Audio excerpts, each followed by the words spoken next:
Okay, I'm going to start because we have a lot to cover, and I want to wish everybody a good morning. I am Phil Brilliant from Continuing Professional Education Services, and we bring you this program this morning, one of our free monthly hot topics. And this is a timely hot topic, and I'm going to, go quickly into introductions, and we're going to kick it off. Also with me is Julianne Masago from Continuing Professional Education Services.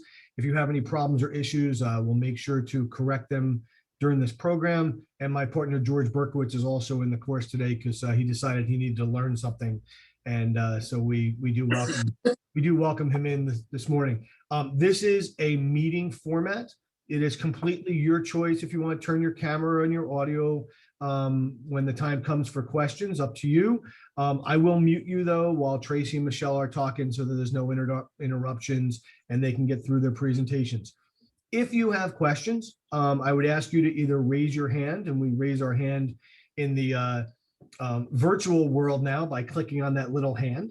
It's either on the bottom of your screen or next to your name. Or you can put the questions in the chat. We will monitor the chat as we go through. We may hold some questions till the end. If it's something of confusion or something you need to address quickly, we will address it quickly to make sure nobody misses out. I always say if you have a question, it's probably the same question somebody else has. And in the virtual world, you can ask it without even opening your mouth these days. You can just start typing. So it works out very well. I am recording this, so I would ask that if you do turn your camera on, and I have to say this, and yes, probably inappropriate for somebody to say. I was on a recorded program the other day, and I do know that feeding your child personally is a very personal and appropriate thing to do, but the individual did it for about an hour and a half on this video, and nobody could turn her camera off. So I'm not quite sure who is going to view that later on, but it should be rather interesting, and we'll save it for the kid for when they're 15 years old so they can get embarrassed by their parents. But again, I would say if you are going to turn your camera on, just make sure that nobody is walking behind you in their short bathrobe. With that said, I am going to kick it off. I do appreciate everybody's attendance this morning. This video will be posted on our website, and it can be shared, and you can have the opportunity to review back all the information that you're going to hear this morning. We are very lucky to have two people who I consider the experts in the industry when it comes to this topic of A-901. I think it's a topic that is, and Tracy is going to give you some of the background on it, on how long this conversation has been ongoing. These two individuals I know for a long period of time, and having been around this industry for over 30 years, but both of them started well after I started because they're very young in this. But real quick introductions. Tracy Straka is the Executive Vice President of Kramer Environmental, one of the nation's top 200 environmental firms. Tracy's been with Kramer Environmental since its inception. It says 25 years ago, but Tracy, you haven't been around that long. Oh yeah, I have 37 years and counting in this industry. Tracy is the founder and chair of the Environmental Business Council, which is part of the Commerce and Industry Association, which is an organization that's over 95 years old as a free enterprise business association. Tracy has been a recipient of numerous awards and recognitions, one of the inaugural inductees into CIANJ's Environmental Hall of Fame, a recipient of a Lifetime Achievement Award in 2019, and selected by LWE, which is, I forgot the abbreviation. Leading women entrepreneurs. Yep, as one of the top 25 leading women entrepreneurs. I should have just kept reading. Recognized by Governor Christie as Women of Influence in New Jersey. Tracy is also a member of the Continuing Professional Education Advisory Board. Michele Zolezi, who I know Michele a long time, also General Manager of Pure Soil, Director of Environmental Affairs for the Earle Company. Michele manages all aspects of the company's business operations, including sales, marketing, and environmental compliance, and sleeps a few minutes a day. Pure Soil is one of several Earle companies, which includes heavy highway construction, residential and commercial site work, asphalt manufacturing, paving and transportation. Michele also provides business development and serves as the director of the environmental affairs for Earle. They are both very versed in regulatory and compliance issues. I think this is a well-needed seminar, and you have the experts on the topic. So with that, I am going to close my mouth and turn it over to them. Great. Good morning, and thank you everybody for joining us. I'm going to start with a little bit of history about the 901. Phil, I don't know if you have the slides going, but I don't see them on my screen. I'm turning them on now. I had to make sure that I could see myself. All right, so yeah, you can move on. This is our general introduction about the topic, but a little bit of background for, I'm pretty sure everybody here has been around the block a few times, but just wanted to touch a little bit about what a 901 actually is and the history behind it, both from a regulatory and then from a trade association perspective. So starting with, and you can actually go on to the next slide, Phil. Next one after that. There you go, the background. The 901 is actually the license required for anyone engaging in the solid waste industry in New Jersey to be legally authorized to collect, broker, and or transport solid waste or to operate a permitted solid waste facility. Last year in 2020, this program was now expanded to encompass recycling. So we're going to talk a little bit about the history with the solid and hazardous waste, and then how this recycling amendment changed this whole program a little bit. A little bit of background about this program is it was established to ensure that the people engaged in solid or hazardous waste had the quote here, requisite integrity, expertise, and competence to do so. That's really the nice way of saying that they want to make sure that you're not a mobster. There have been so many bad actors over the years in the solid waste industry, particularly, and a lot of alleged ties to organized crime. NPR actually did an article and an expose back in 2011 discussing this issue. It's called The Mob Goes Green. It's still available online if anybody wants to have some fun reading. You know, New Jersey is kind of the home state of the Sopranos and a lot of the other things. So some of the entertainment is based on reality, based on this study. The goal of this program, in addition to identifying the people and vetting their background, is also to keep out the shell corporations so that the DEP can figure out exactly who is involved in the company. You're trying to weed out the fronts, you know, the wives, the cousins, the brothers-in-laws, the guy off the street that's paid a whole bunch of money to go front for a solid waste thing. So that was relatively successful, but not completely successful, because it's whenever there's a bad guy, they're going to figure a way around a program.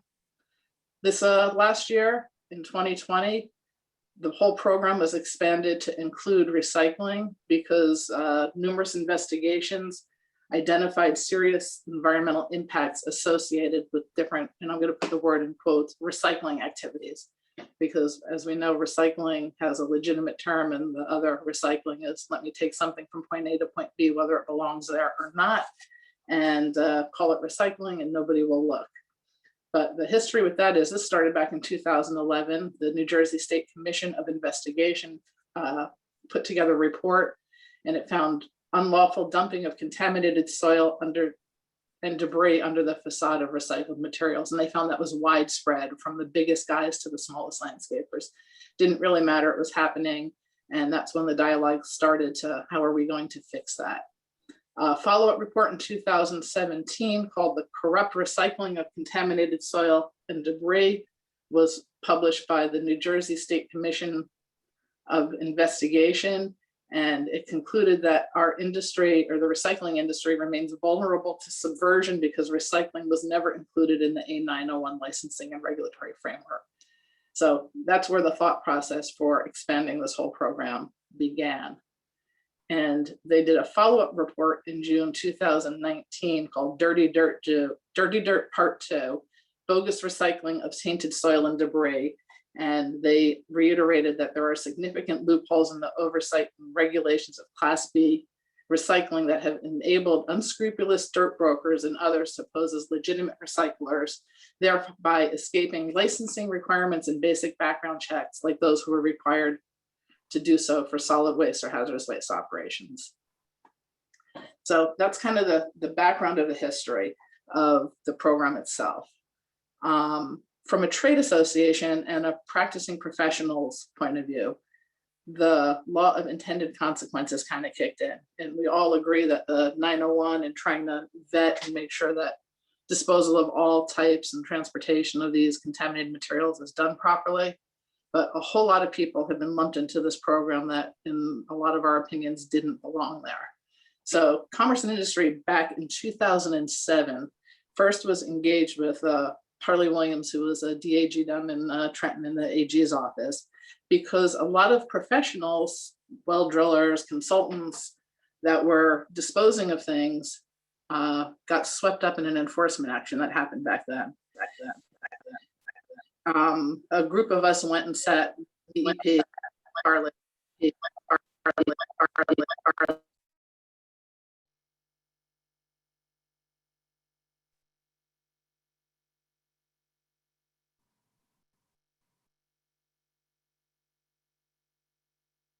Tracy, you're muted. How did I get muted? There's a little bit of feedback, so I think you're okay now, Tracy. Okay, did I just do 10 minutes of presentation that nobody heard, or did somebody just mute me at the end? You're good. Just It was right at just the about end. 2 seconds. You're good to go. So did you hear the part about where Commerce and Industry and some others got involved because of the enforcement actions? Start right there. Okay, so I will start right there. Back in 2007, there was a huge DEP enforcement action that was looking to sweep in, and this at this point was before recycling, solid waste and hazardous waste, people that were doing transportation and disposal as part of their work, or people that were doing waste audits and things like that. And a whole bunch of penalties were issued. So a group of us from Commerce met with DEP and at the AG's office and explained a whole bunch of situations where it really probably wasn't appropriate to have a 901, and we shared 2 prior court cases that were decided, one the burnt fly bog decision and another one that were bought by contractors that were swept up in different enforcement actions and were given the relief to be able to do their work without having the 901. Harley agreed, and the DEP, while he couldn't give a legislative fix, agreed that they were going to stop that enforcement action for a while, as long as you were not a true broker, which means if you were doing work and your client required T&D, or if you were doing investigation and had investigation-derived waste in a drum, if you needed to dispose of it, you could go ahead and hire the licensed individuals, and they would not sweep you up and hold you to the 901 process.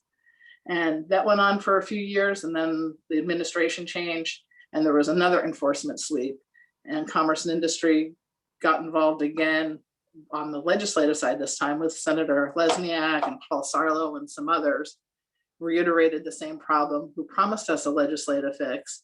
And as people know, more important priorities come on, legislators get voted in and out.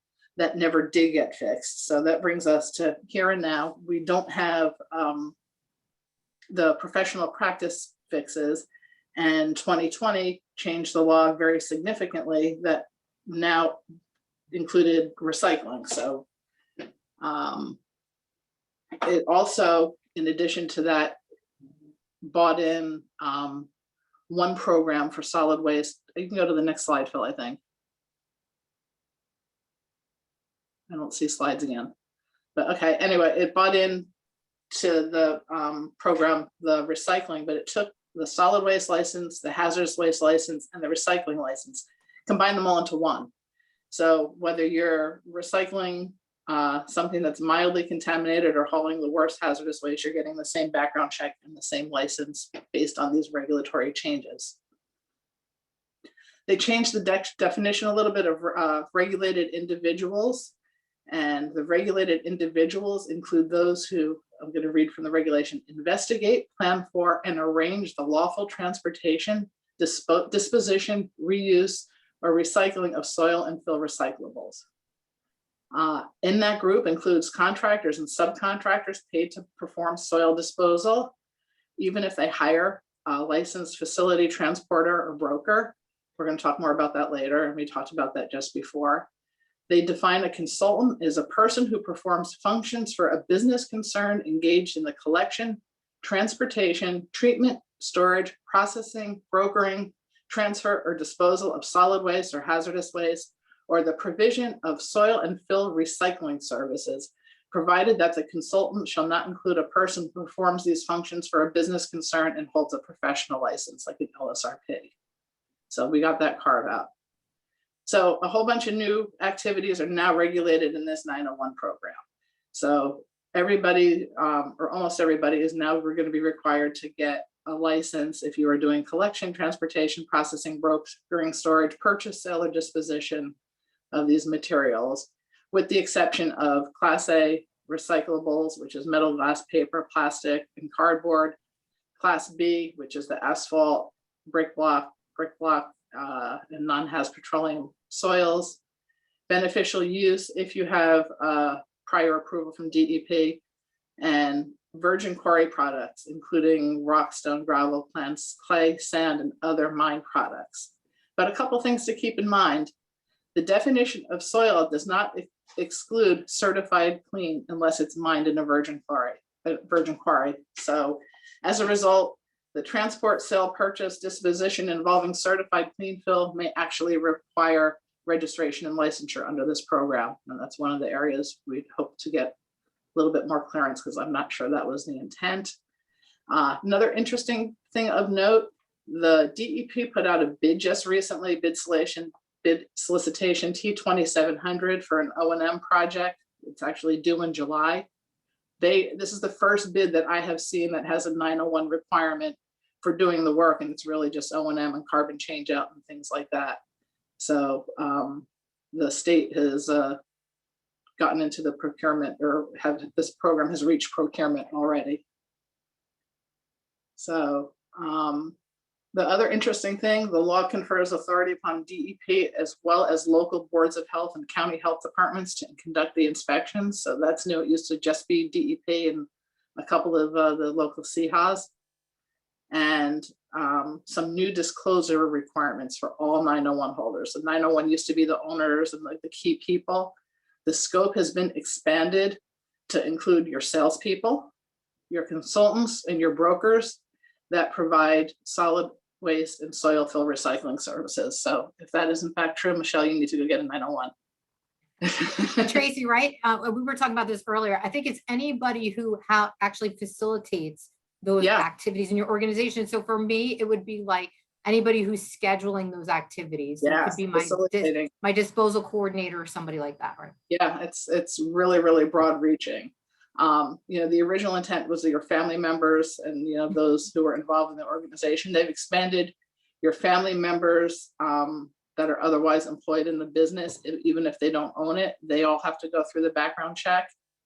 And like I said previously, the only carve out is the consultant who has another professional license like LSRP or potentially the PE. So pretty much I think everybody who is on this call right now is in some way or form potentially looped into this program and has to think about what you might be doing to either change your business practices or what you're going to do to be complying with this program going forward. So next slide, George or Phil, whoever's doing the slides. All right, so I want to talk a little bit about how do you get a 901 license, because I did it. I got rid of it because I was told I didn't need it anymore. The process was a very long, time-consuming adventure. It took over 2 years. And the simple thing is you'll call DEP and let's say, just go fill out the application form online. And there's an application form, and it's actually, they've got it into a plug and play format, and you can fill it out. And this is for solid and hazardous waste because we haven't gotten to the recycling part yet. And the second part is, as I say, you need a background check.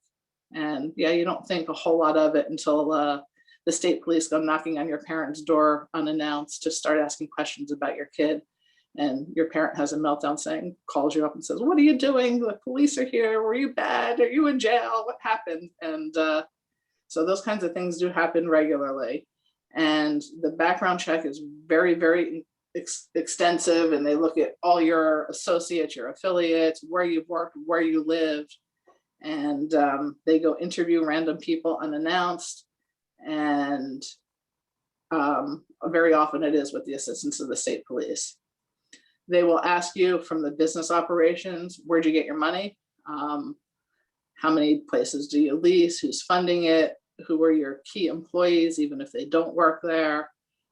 Who is your board of directors? And every key employee, owner, partner, officer, director, and managing member has to complete this disclosure form and undergo the background check.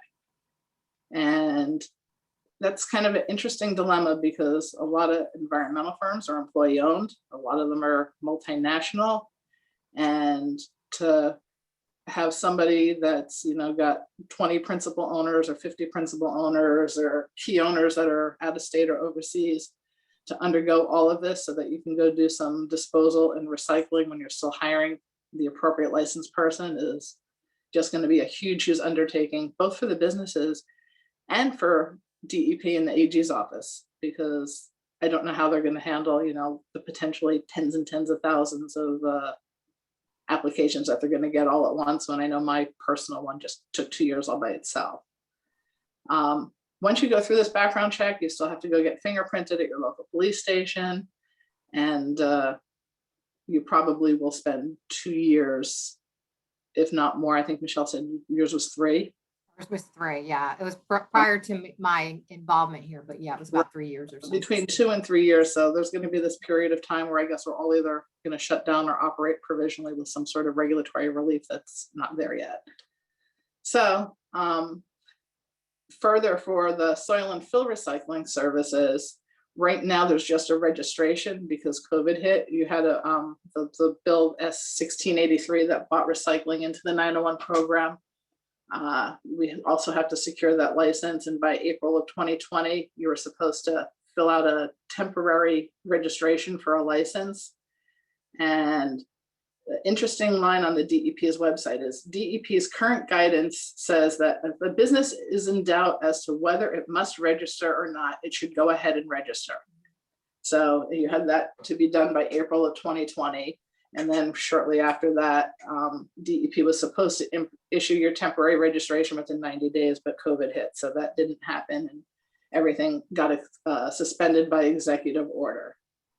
So right now, the clock was ticking, and up until about 2 weeks ago, we all thought that once these executive orders expired, the clock would keep ticking as is, with giving everybody just a couple months to scramble to get this done.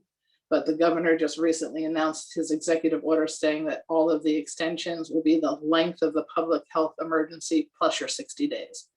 So because technically that hasn't expired yet, as soon as it lifted, we'll have about 16 months to get this all done. So next slide. Anyway, oops, am I on the, I think I'm on the wrong one. One more, I went ahead of myself. All Tracy, right, can you say that one more time though? You said the governor came out and right. The executive order that for anything that expired or was going to expire during COVID, the extension will be the length of the public health emergency plus 60 days. So, and I think that's going to stand for pretty much all of the compliance things, unless there's some particular nuance with your specific issue. But right. So if it was a year, it's going to be a year and then 60 days. Right. Which gives us a little bit of, flexibility. A room, and mostly to resolve some of the issues that there are many right now that we're concerned about. And one of the big ones that I raised with the commissioner last month at an event that he said he would pay particular personal attention to and has Mark Peterson engaged is the question of why should an entity performing work that has recycling or disposal as a part of the scope of work be required to have a A-901 if they are hiring properly licensed subcontractors and vendors to perform that work? And I pointed out that if every layer that's hiring the license has to have that same license, it's going to effectively shut down construction and remediation and probably investigation in the state until there's some sort of relief.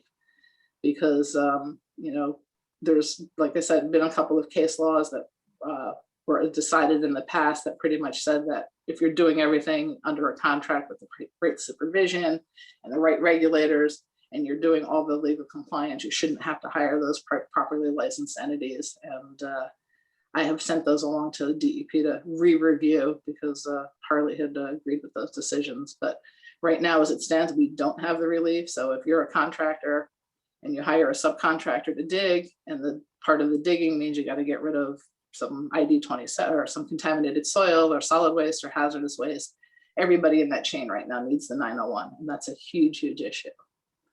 Another big issue is with this new program, why is certified clean fill regulated unless it's from a quarry?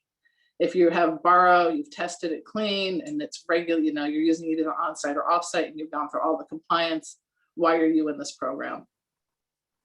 And, you know, also tied to that, if the LSRP is a gatekeeper for alternate fill, are the people bringing in that approved alternate fill, do they need a 901 to bring it to your site? There's no clear guidance on that. We talked about this one briefly, is how is the state going to handle applications from employee-owned or publicly traded or international firms when it comes to issuing and going through all the compliance for these firms to have the principals comply with the background checks? Are they going to all be expected to get on the plane to come over here for an interview? Is it all going to be done remotely? You know, we've learned from COVID, we can do some things on Zoom, but I'm not sure you know, a background check vetting for essentially what's a gaming license or a mobster-free world is appropriately done by Zoom. And the business of environmental consulting remediation that's not covered by the LSRP exemption also has a lot of issues. A couple of them include if a consultant's performing soil borings for investigation purposes, do they need the 901 to go hire somebody to go get rid of that investigation derived waste? Is waste characterization testing, classification, or designation of a material that you're going to reuse or for alternate fill or recycle, does that count as planning for? So if you're doing the planning for, do you need a 901? What is the definition of that? There isn't one right now. What if somebody is working on site and redesignates their waste as, or recyclable as a product or a feedstock? Is that a huge loophole that, okay, this is my new feedstock, this is my new product, and it doesn't matter that it's contaminated? Can they bypass this whole program? If a contractor is working under an LSRP and hires the sub, and this is again the same thing, if an LSRP is on site, does that same 901 chain of command still apply, or is, if the LSRP have the ultimate decision, are all the contractors working under their direction other than those actually physically doing the work exempt from that 901 program?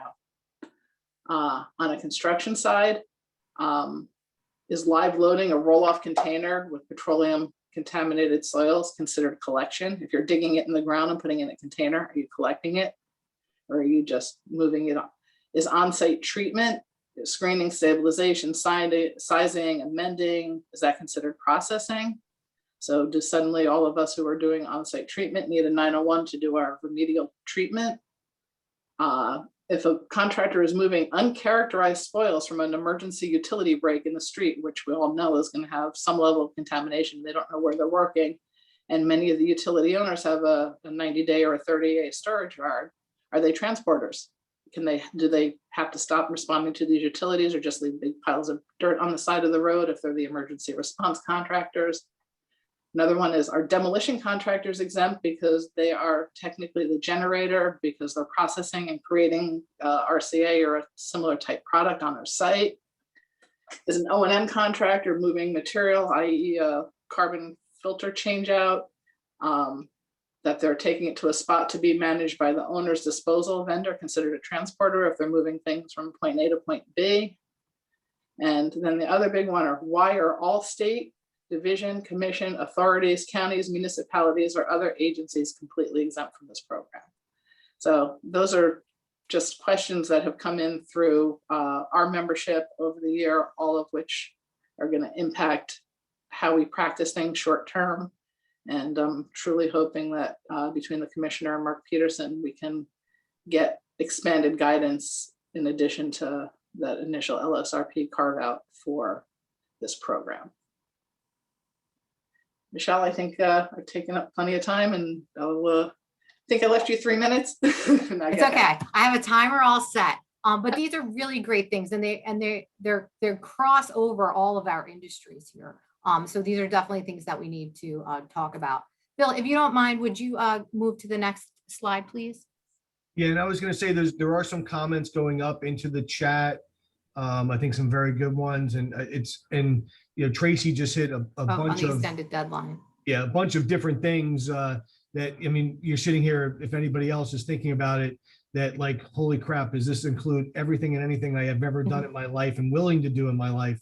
So I think, Wolf had put something up here that they just do permit and compliance assistance, and they were told they needed an A-901. So I think there is still a lot to be determined as to this program. And I know Margaret just put, I've suggested that a copy of Mark Peterson's March 31 letter on the extended deadline be kept on file for, I'm assuming, clients and people like that, just to make sure that their derriere is covered. So good recommendations. But sorry, I will turn back over to you, Michele.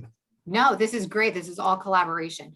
Phil, if you don't mind, let's move to the next slide. That'd be great.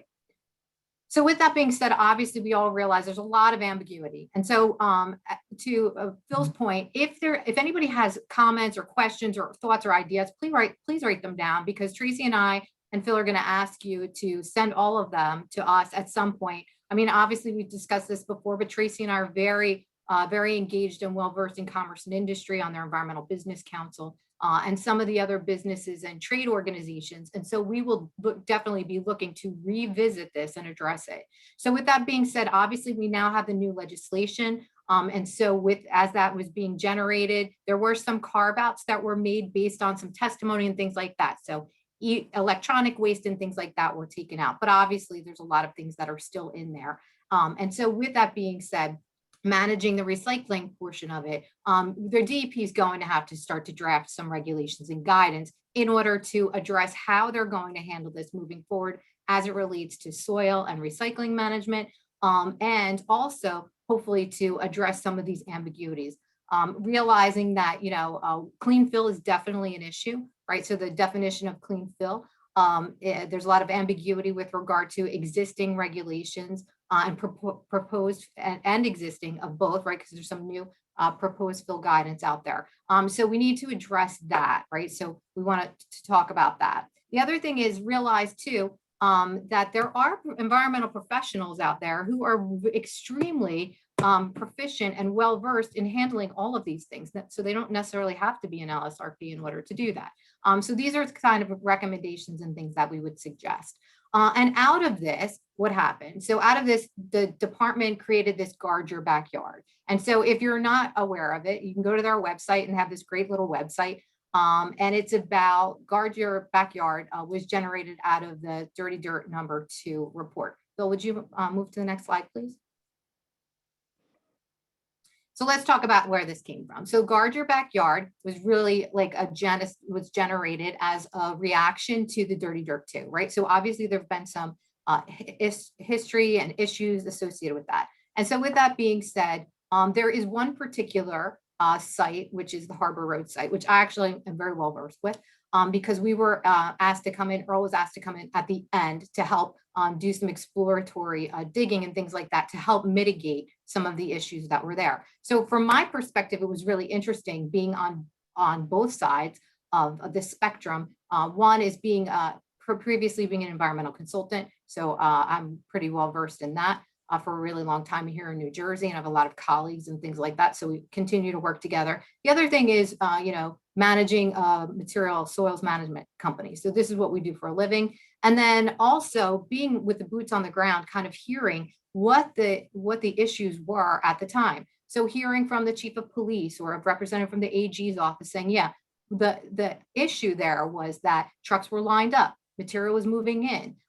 It was, there were issues, but there wasn't anything in place. There were no policies or regulations or ordinances that allowed anybody in particular to come in and say, hey, what's going on here? What are you guys moving into this site?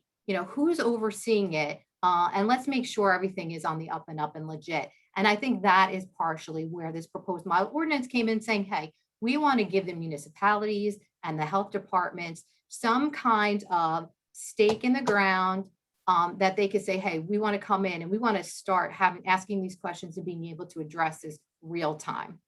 So when this first came out, the department just kind of put it out there.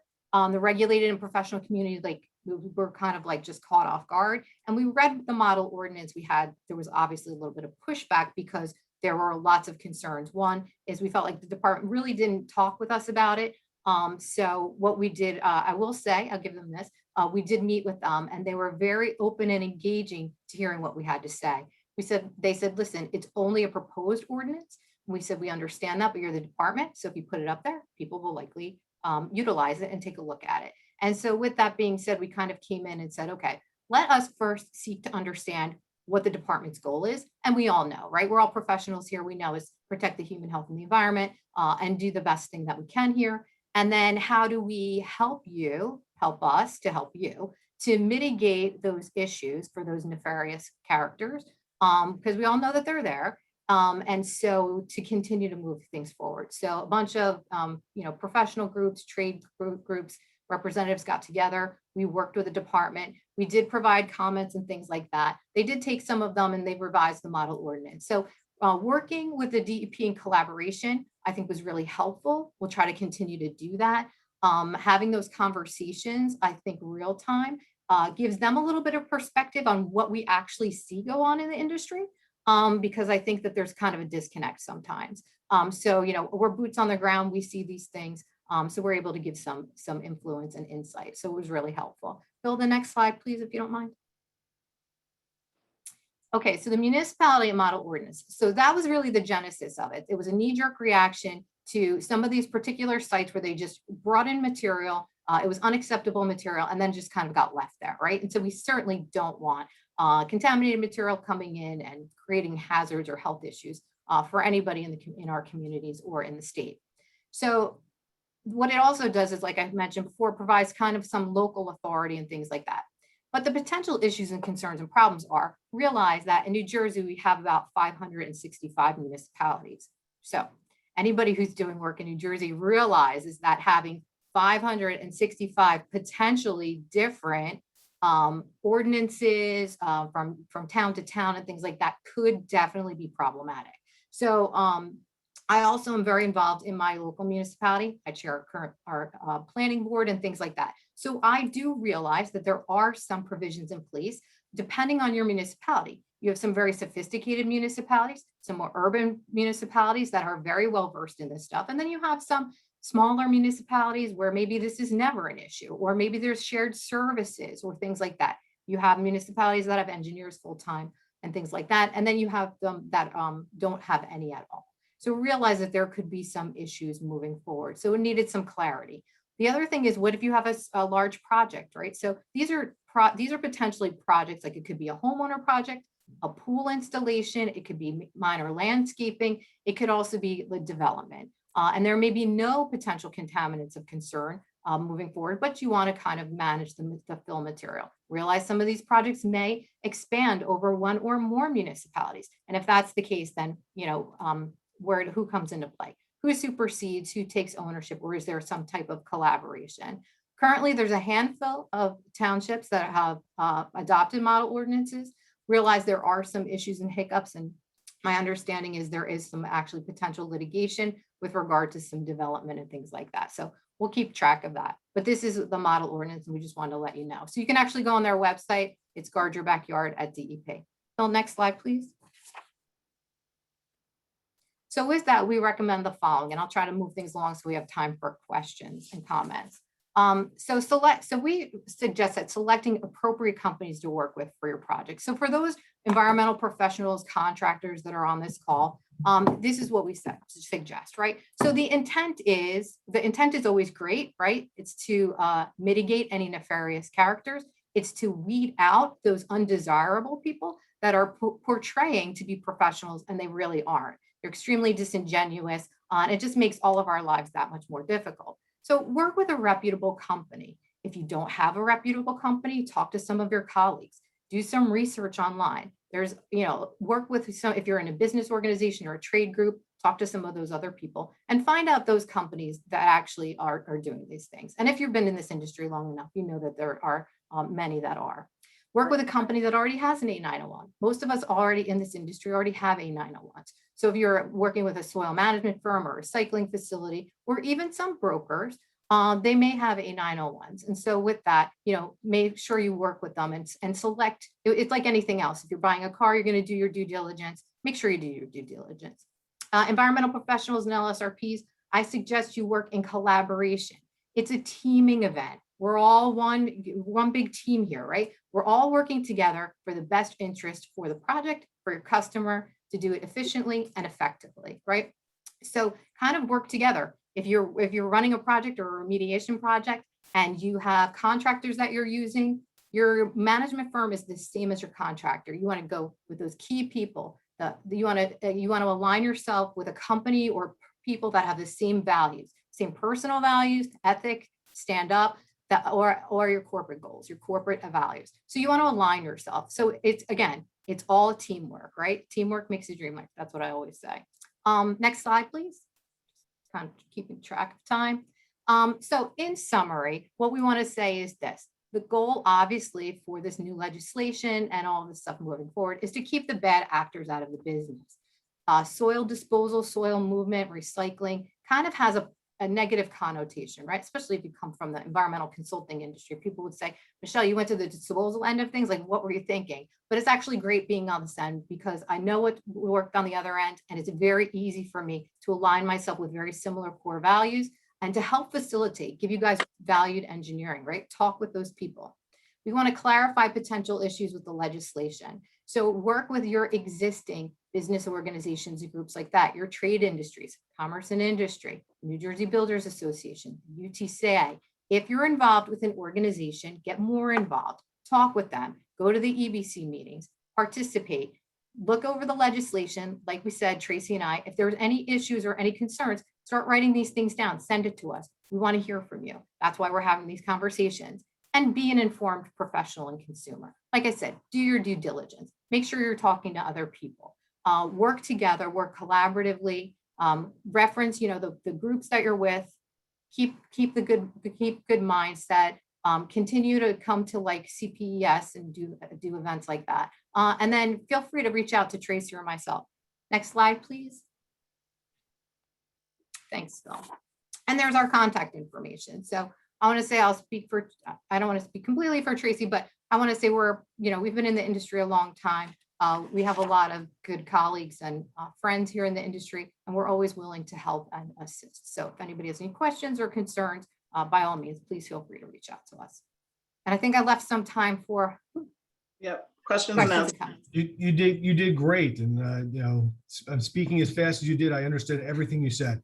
So there are some questions did come up. I'm going to throw them out to you, and they're in the chat, but just so that everybody can hear it. And I think the first one is, in a nutshell, what is the carve out for LSRPs, or what is not the carve out for LSRPs? And then in a quick scenario. Tracy, want to stab at it? I was going to say, the way I read it is, if the LSRPs meet any of those definitions of arranging, contracting, doing, performing, studying, that whole list of words that I went through, they do not need a 901 to perform that as part of their practice, as long as they're acting in the role of LSRP. They do not necessarily have that same privilege if they are, there's always the question of, can you really take your LSRP hat off? But if they do, and they're doing investigations or other things, that same exemption does not apply, is the way I read it. Okay. Did the 2020 amendment do more than add recycling to the A-901 universe? Has soil disposal always been covered? It did do a lot more. It changed a bunch of definitions. It bought more, and I won't say definitely, we need some clarification, but it potentially bought a lot more practices that are happening in and around soil movement into the regulated program. One of the examples I used before is clean fill. If you are not getting clean fill from a quarry, clean fill is now regulated in the 901 program. The movement of clean fill, not the purchasing of it, but the moving of it, bringing it, placing it, is now in the 901 program. And I don't know that was necessarily the intent. And or even waste flow, right? So obviously anybody who's doing disposal, all their county waste flow, if you're recycling a material like recycled petroleum contaminated soil and you take it to a Class B facility, you don't need to have an A-901 to do that because it's a recyclable material. Obviously you're bringing it to a certified permitted facility, but you didn't need that in the past. If you're bringing material to a landfill as part of a cover program or beneficial use, you didn't necessarily need that. Now, realize some of the county landfills still ask to have an A-901 transporter, but that's a little different. It's not a requirement. It wasn't a requirement under the recycling portion of things. But now it will be. Right. And I think the other biggest thing is based on their definition, you need a 901 to hire a 901. And that's kind of been codified in this. Kind of Oprah, and you need one, and you need one, and you need one. And I think that's the biggest issue of, bringing a whole lot of people into a program that are doing the right thing, that, really the goal of this is to make sure things aren't getting moved inappropriately, dumped inappropriately. And there's lots of ways to do a paper trail to do that without bringing layer upon layer upon layer of people into a 901 program when they don't own a single truck, when they don't own a single disposal facility, when they're doing work to investigate a site for a client, when they're doing work to remediate a site with an LSRP, having oversight, when they're, responding to a pipe break, 100,000 different things that normally would not require that license if you to the letter of the law now do. Question came up. Someone said that there is, and I brought this up, and Tracy, you said it. Someone said there is 1 year plus 60 days, parentheses are 90 days. Whoops, where'd it go? Before the New Jersey state emergency is lifted. Is that written somewhere, or is there a document somewhere, or is that just out there? There's an executive order. I didn't write down the number off the top of my head, but there is an executive order that says that when the health emergency is lifted, the extension of time to comply with this and multiple other things is the length of the public emergency. So if he doesn't lift it next month, you're getting more time, plus 60 days. So whatever that length is, if it turns out to be, 14 months, 15 months, 16 months, you get that number of months plus 60 days. Bill, there is a letter or a document. I think we can probably get our hands on it and send it over to you, and you could Yeah, it's a written executive order. I do know that. I just didn't write down the number. Okay. And actually, Bill just made a comment on something I was going to ask. Is there a master list of A-901 license holders? Is there, and Bill kind of tied it to vehicle registration reports. And, I've actually looked for this in Data Miner and I couldn't find it. Is there an easy way to find it? I honestly don't know that all of the new people that applied for the 901 based on the solid waste with that initial application that had to do the further ones later are listed in the comprehensive database. There is a list of the 901 truckers. I know that. There's a list of the permitted facilities. I do know that. But this whole other group of people that were covered with these 2020 regulatory changes, I don't believe exists yet. I have yet to find it. But we should probably make a note of that and talk with them about it. So if and that's a valid point, right? So if you're pending and you have like this interim kind of thing going on, there should be a list somewhere so that that this person is at, or this entity is looking, they're just waiting on the final application. And I do know someone just posted the letter, regulatory compliance. I know Margaret talked about Executive Order 136, as well as Mark Peterson's letter. Data miners, there's some things going up. Make sure to grab that in the chat. I remember, and I can't remember why I went for my A-901 many years ago. It was everything Tracy explained and more. And I don't remember the number of the building across from 401 East State Street, but I remember going in there. It was a dark, dingy room. You felt like you were about to be put on trial. It was very personal. I will tell you all, if you have ex-spouses, make sure you stay friendly with them because they interviewed ex-wives, everybody. It was very invasive, to say the least. It was. It is an interesting program. Please explain how the business model needs to change so a contractor can buy disposal services and not need an A-901. Well, that's one of the things we're working on, and we're hoping within the next month to have a group of people sit with Mark Peterson.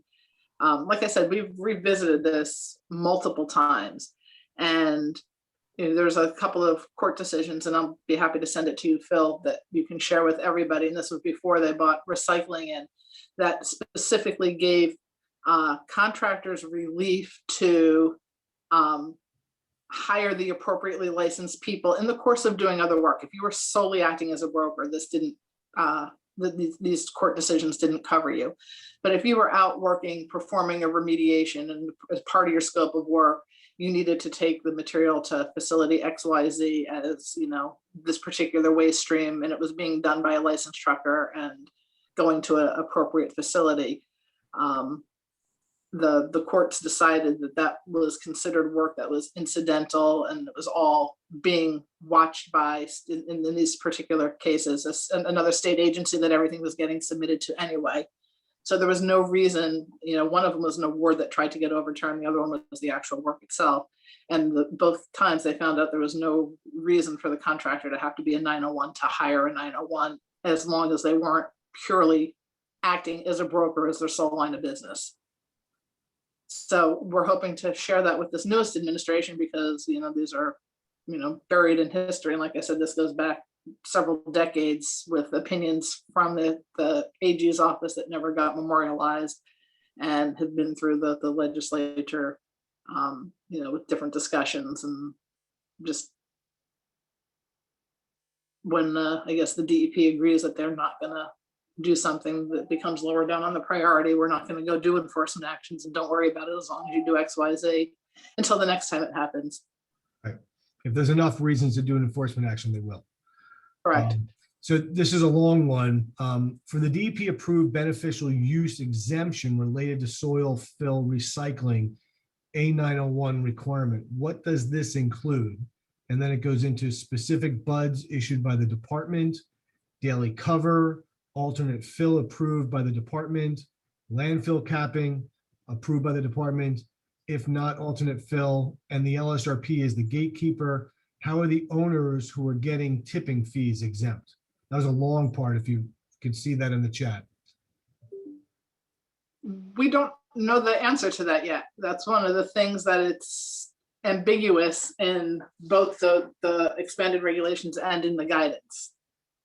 The question is, if there's an LSRP there that's doing it all, is there a blanket exemption because it's the LSRP, or is everybody working for or under the LSRP still required to have that licensing to perform these things?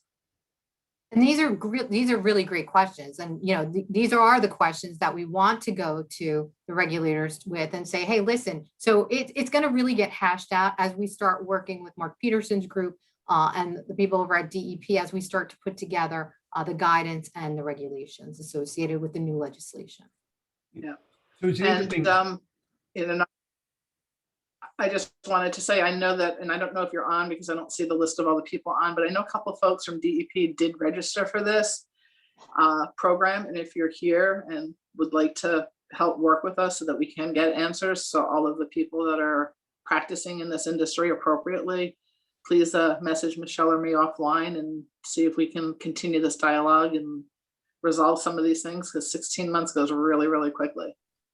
So I have to ask the easy question somewhat. So a listserv came out about 2 weeks ago, which was the department's clarification of A-901. Did it clarify anything? Sorry, I know the department's online too. I'm a bad guy. I mean, because it sounds like we haven't changed. Okay, I'm going to take the diplomatic approach. Every piece of information and guidance is somewhat helpful, but it didn't go far enough to address some of these really big issues we're facing. That's why you've lasted so long in this industry, Tracy. You're a lot more diplomatic than I am. I'm spending too much time with Dr. Berkowitz. There's a couple more questions here I want to bring up because these are good. Let's say I've hired a construction company and I'm managing their work. That company or its subcontractor will move soil off-site. Do I need an A-901 license? The I being the owner, or the I being a consultant or engineer or somebody? I think we need a little clarification on that question. So the owner, I believe. I would say both. It's vendors. But anybody else on the phone, the way I read it, yeah, you kind of do. Right, unless you're working in a capacity that you're the LSRP. then there's a carve out currently there for it. But this is, again, one of the bullet points that we need to bring to the department's attention. So, to engage this, because these are definitely going to come up. And I was going to say, even moreover, I think there's probably scenarios that Tracy and I haven't even thought of. So, yeah. Like I said, everybody that's on this call, if you see things that, we don't have all the answers either. We know what opinions we form. We know what's, the history of this program since its inception, pretty much, because, at least I've been around the block 100 million times. But bring them to our attention. We're going to try and consolidate them all into a working group, sit down with the assistant commissioner and try and get some answers for, making sure that we're all practicing appropriately and legally. So a semantics question here. I am a LSRP, so I'm an individual license holder who hires a construction company to do this work.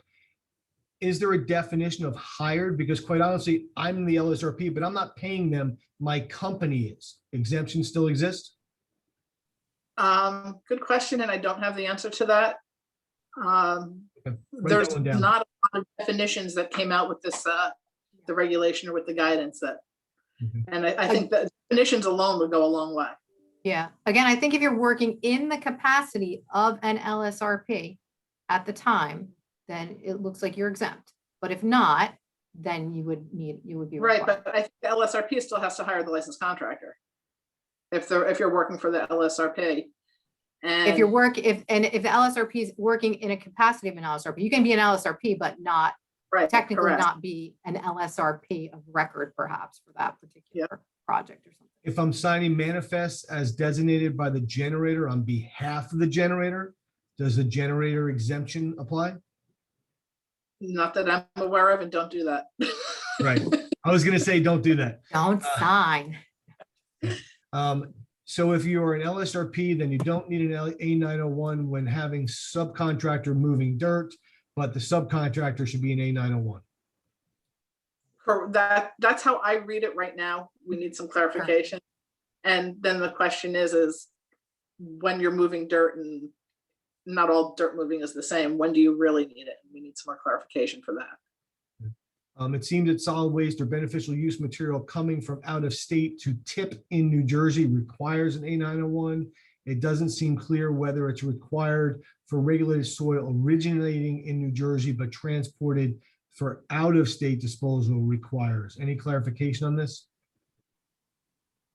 I believe it's a source of generation. So if it's generating in New Jersey, that would be a requirement, right, Tracy? I mean, that's my interpreting it as well. Is there a carve out for New Jersey licensed professional engineers managing remediation? They use the word professionals, but the guidance itself, I don't believe, the regulation, that the actual legislation, the 901 carves out professionals, but the guidance I saw from DEP, I don't recall that it had PE in it. I guess, while I understand the intent of the Dirty Dirt proposed model ordinance, is there a potential for a municipality to be more restrictive?